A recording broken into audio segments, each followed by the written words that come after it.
Bien, estamos de regreso. René, te devuelvo la palabra para que podamos ir un poquito entendiendo toda esta situación que tú nos estabas diciendo. ¿Qué es, en realidad,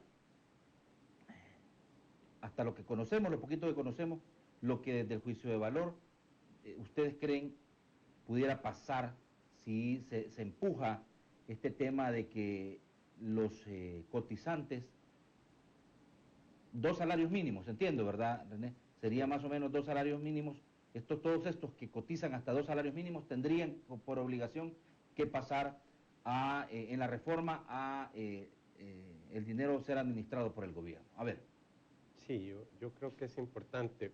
El tema del sistema mixto, para ponerlo así en palabras sencillas, es reabrir el sistema que operaba en el país antes de 1998, no solo para los de dos salarios mínimos, sino que para toda la población trabajadora, porque según la propuesta que se conoció, era que todos cotizáramos hasta dos salarios mínimos a este sistema público o fondo público. Y sobre el tema del fondo público sí quisiera yo aludir o mencionar. Una de las principales preocupaciones de la medida es que cuando uno hace unos numeritos iniciales sobre esta medida, encuentra que las cotizaciones sobre dos salarios mínimos de todos los que hoy por hoy cotizamos en el sistema de ahorro para pensiones, en las AFP, suma al año como 370 millones de dólares, Josué. Sí. El problema es que las pensiones a cargo del ICE y el INPEP actualmente son más de 370 millones de dólares. Es decir, que desde el día 1, ese fondo público solo sería un fondo de paso, en el sentido de que el dinero que se recaudara se tiene que pagar inmediatamente. Y por tanto es un sistema que desde el día 1 no tendría reservas propias para el Sí. pago de pensiones, sino que dependería siempre de que haya un flujo de dinero que no alcanza y que hay que complementar de otra forma.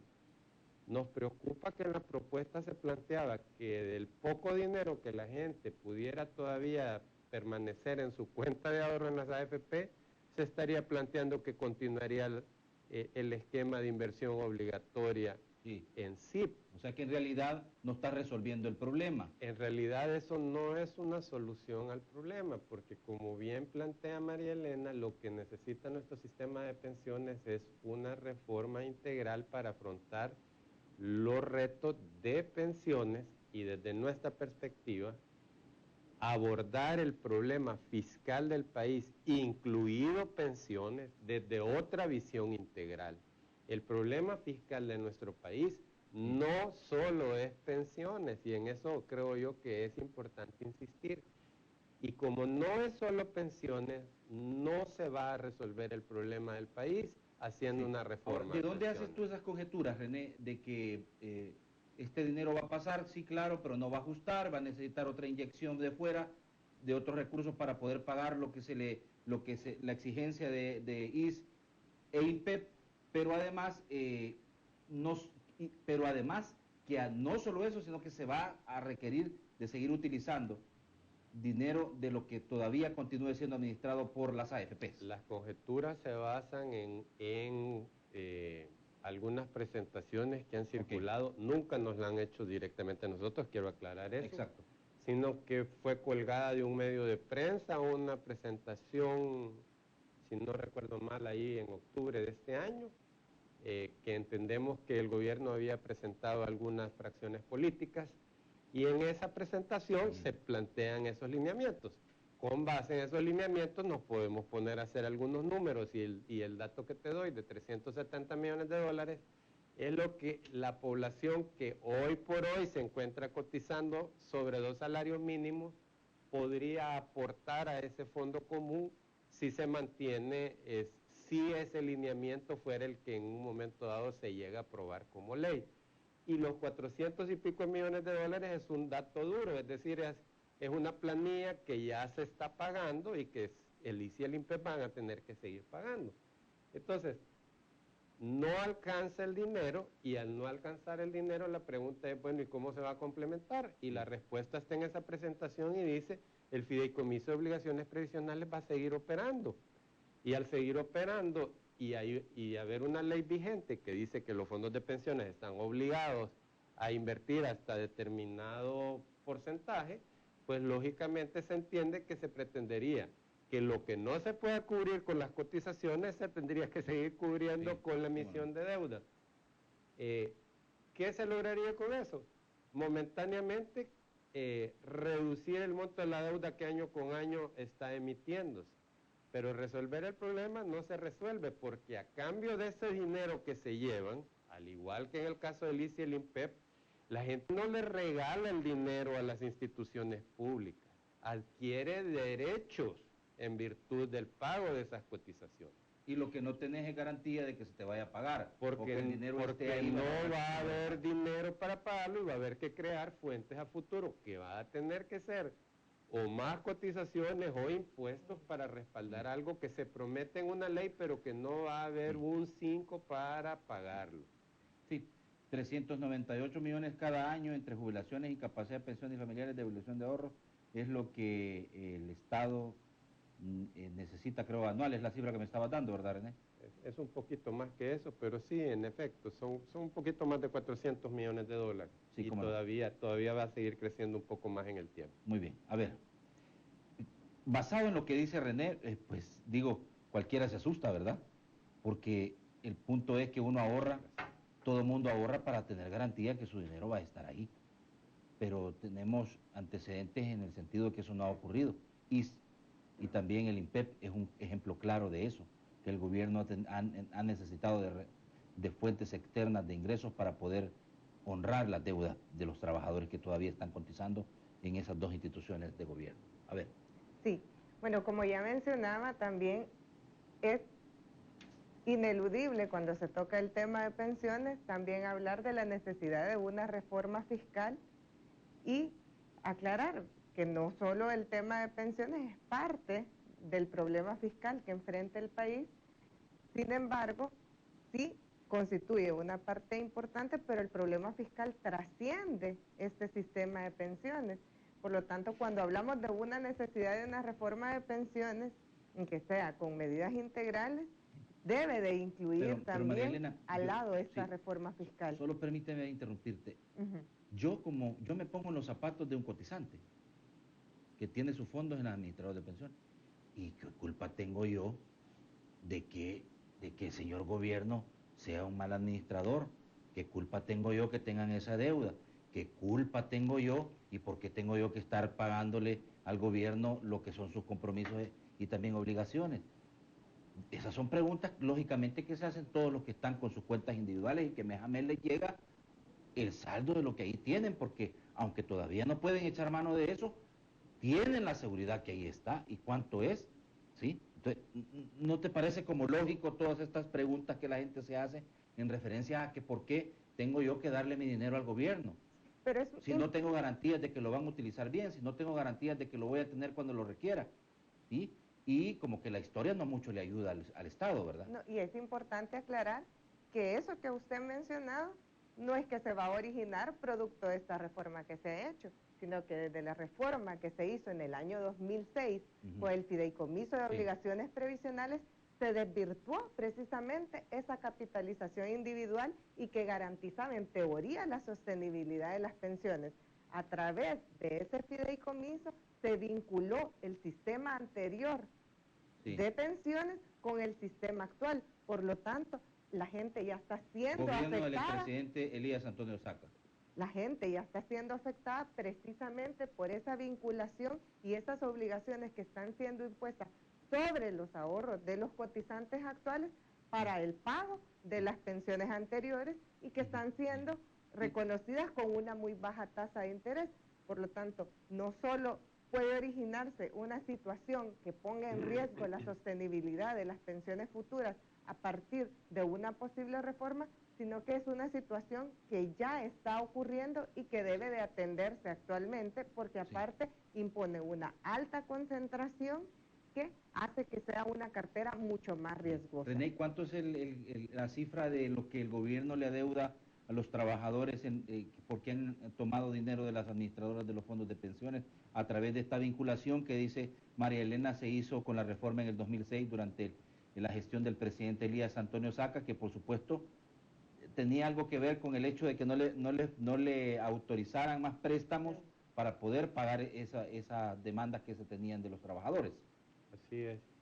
El saldo más reciente de la deuda es 4.800 millones de dólares. Sí. Es una cifra bastante grande y que, como bien se mencionaba, parte de octubre del 2006, porque desde esa fecha para acá, todas las pensiones que se han estado pagando en el ISSSTE y el INPEP hasta el último centavo se ha financiado a través de la emisión de deuda que ha sido adquirida obligatoriamente con ahorros de los trabajadores. El hecho de vincular los sistemas, yo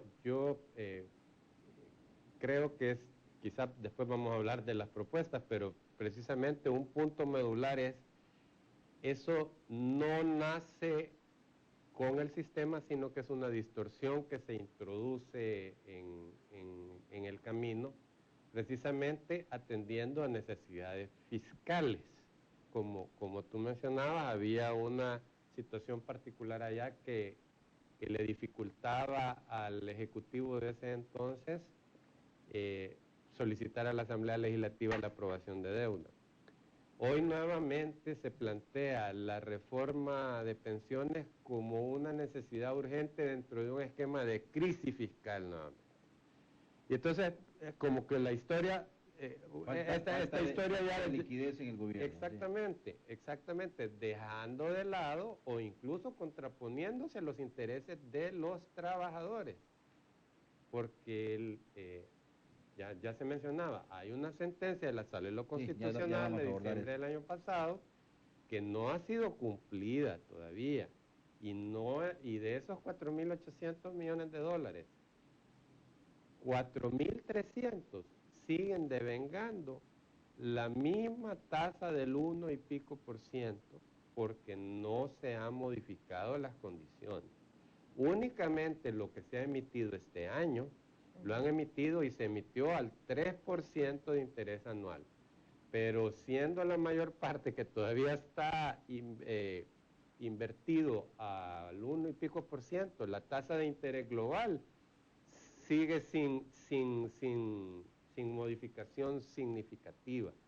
Entonces, es un tema en el cual se tiene que sopesar las necesidades fiscales del país, pero también los derechos. Y este punto es importante, ¿saben por qué? Porque mucha de la plata que ha ahorrado una cantidad importante de trabajadores está en papeles. O sea, en realidad no hay dinero, está en papeles, es un compromiso que el gobierno ha adquirido de pagarlo, ¿verdad? ¿Es así, Marielena? Actualmente, bueno, la cartera significa precisamente eso, la inversión en títulos y en acciones que deben de generar un rendimiento o un determinado interés que se va a sumar a la cuenta de ahorro de pensiones. Es importante decir que por ley se exige a todos estos títulos y acciones que cuenten con un determinado grado de seguridad, que la calificación es AA, si no me equivoco, y también un cierto grado de liquidez que garantice que se va a poder hacer efectivo, ¿verdad?, el pago cuando una persona requiera esta pensión. Sin embargo, los TIPS, los títulos de la Dirección General de Tesorería y del BCR están exentos de esa calificación.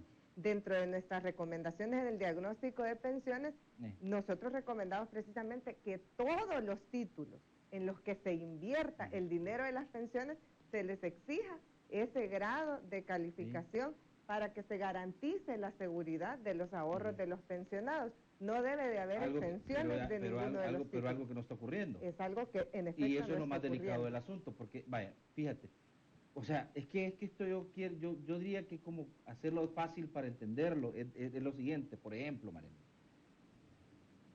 Si tú vas y le exiges al gobierno eso que tienes en papeles, ¿sí?, que te pague ese dinero, no tiene capacidad de pagártelo en este momento el gobierno. No tiene, hay que ser honesto, a fuerza de ser honesto, no lo tienen, ¿verdad? Por las restricciones fiscales, podría uno pensar que sí tendría que probablemente incurrir en más deuda para honrar, ¿verdad?, ese tipo de obligaciones en el corto plazo. Digo, porque Sin embargo, por las complicaciones fiscales que tiene el gobierno, está necesitando más dinero para poder inclusive pagar algunos programas. Tú ves cómo está en este momento el tema del 5% de la telefonía para poder financiar temas de seguridad. Se ha buscado más impuestos para poder cargar las ganancias por encima de los $500,000 para poder inclusive hacer llegar más dinero a las arcas del Estado. Es decir, las complicaciones son bastante grandes, pues, sí. y es ahí donde crece la incertidumbre de la posibilidad de que yo también termine trasquilado con mi dinero. Digo, son preguntas e interrogantes claras que pueda tener la población y que las han denunciado algunas organizaciones de pensionados. Sí. ¿Sí? Y definitivamente son interrogantes válidas y por eso es necesario Ujú. no solo el proceso de diálogo social y participativo, sino también una mayor transparencia de parte del gobierno en esta discusión. Es necesario exigir también el acceso, ¿verdad? Ya se conoce el diagnóstico por medio de la Ley de Acceso a la Información Pública, pero también a estas evaluaciones que se están haciendo y que se están llevando a cabo, estos diagnósticos complementarios, para saber exactamente la situación de las pensiones y que se pueda generar confianza en la población del diálogo y de las medidas que se van a tomar. Muy bien, vamos a la segunda pausa. Regreso, René, para hablar un poco de la propuesta que es un esquema mixto, ¿verdad? Que fue precisamente en el que se dejó en el pasado atrás, ¿verdad? No. O sea, pasamos de un esquema mixto en el pasado. No, era un esquema de reparto. Es diferente el esquema de reparto al sistema mixto que se está proponiendo. Pero tiene algunas coincidencias. Sí. El pilar de reparto de fondo común, ¿verdad? Pero en el pasado era exclusivamente de reparto y no tenía capitalización individual. Y ahora La diferencia, René, va a ser que ahora están las administradoras y va a estar el gobierno también administrando parte de ese fondo. Esa es un poquito la diferencia, por eso el esquema mixto, ¿verdad? Exacto. Sí, Pero de todas maneras, la fuente de financiamiento van a ser los trabajadores que ganen 2 salarios mínimos, ¿verdad? ¿René? Todos los trabajadores. Del sistema público. Del sistema. Todos hasta 2 salarios mínimos según la propuesta que se conoció y que no sabemos si sigue vigente o no. Sí, entonces, digo, si es un esquema parecido al que se dejó atrás, ¿por qué vamos a volver a ese esquema? Esa es una pregunta que yo quisiera que respondiéramos, porque se criticó, se cuestionó y se pensó, bueno, esto nos va a resolver el tema de las administradoras de fondos de pensiones, que entre un privado nos va a resolver, cosa que no ha ocurrido. Y de alguna manera muchos continúan satanizando el sistema privado, las administradoras de fondos de pensiones. Es más, hay algunos que culpan a las administradoras de fondos de pensiones de lo que está ocurriendo con el tema de IS e INPEP. Tú lo ves de esta manera, René, ¿verdad?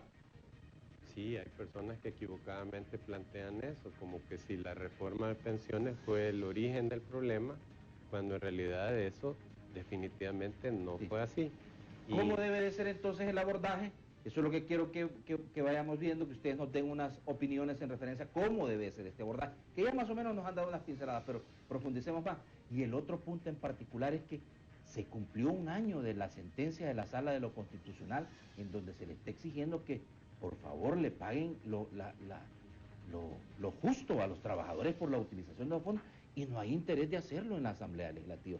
Ese es otro tema en particular importante, digo yo, porque es la capitalización del dinero que tú tienes ahorrado ahí, ¿sí? Y que ya hay una sentencia y que no se ha cumplido, se ha violado la Constitución en ese sentido. También tenemos que hablar un poco de ese tema. Bueno, más adelante les recuerdo el segmento de Opinión Ciudadana 22630023 y 22649179, y por supuesto también todavía es posible que usted nos mande sus comentarios a través de @elinformantex, @TV Hablemos Claro y de la cuenta de este servidor @JNatambaches. Pausa comercial muy pequeña, regresamos, no nos vamos.